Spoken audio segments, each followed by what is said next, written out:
दोस्तों, आप तो जानते हैं कि इस टाइम ईरान इसराइल की वॉर चल रही है और ऑयल की प्राइसेस फ्लक्चुएट कर रही हैं, शिपिंग कॉस्ट इंक्रीज़ हो रही हैं, कंटेनर्स एक्सपोर्ट नहीं कर पा रहे। हमें समझना पड़ेगा कि अब एक नॉर्मल मार्केट नहीं रही, ये एक वार लाइक मार्केट बन चुकी हुई है। और आपको मैं बताना चाहूँगा कि वार मार्केट में जो सबसे ज़्यादा डैमेज होता है ना, वो टेक्सटाइल इन्वेस्टर्स को होता है।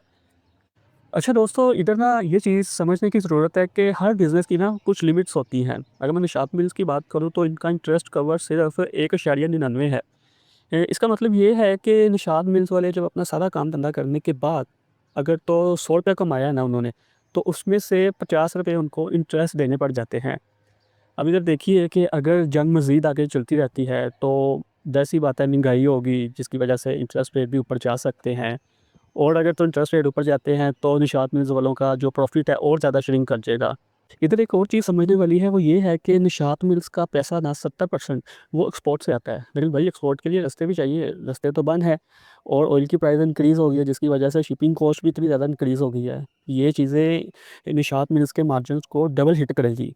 मैं मानता हूँ कि निशात मिल्स ने 400 मेगावाट्स का सोलर प्लांट लगाया है, लेकिन भाई ये सिर्फ़ एक छोटी-सी ढाल है। जब तूफ़ान बड़ा हो ना तो ढाल सिर्फ़ काम नहीं करती, एक मज़बूत घर चाहिए होता है। दोस्तों, बिज़नेस का एक पुराना असूल याद रखिएगा, जो कि मैंने भी अपने सीनियर से सीखा है, वो ये है कि वॉर लाइक सिचुएशन में ये चीज़ इतनी मैटर नहीं करती कि भैया आपकी दुकान कितनी बड़ी है, बल्कि ये चीज़ मैटर कर रही होती है कि भैया आपकी पॉकेट में कैश कितना है।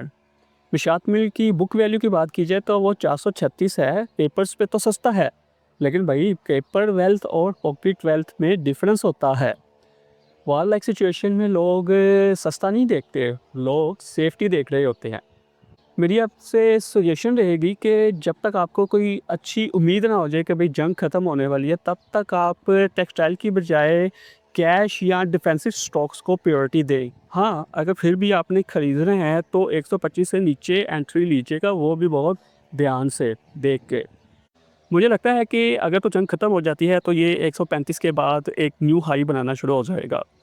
दोस्तों, इस टाइम जो लोग डिसिप्लिन के साथ चलेंगे और डिसिप्लिन के साथ इन्वेस्टमेंट करेंगे ना, वही लोग अगले 2 साल तक एन्जॉय करेंगे।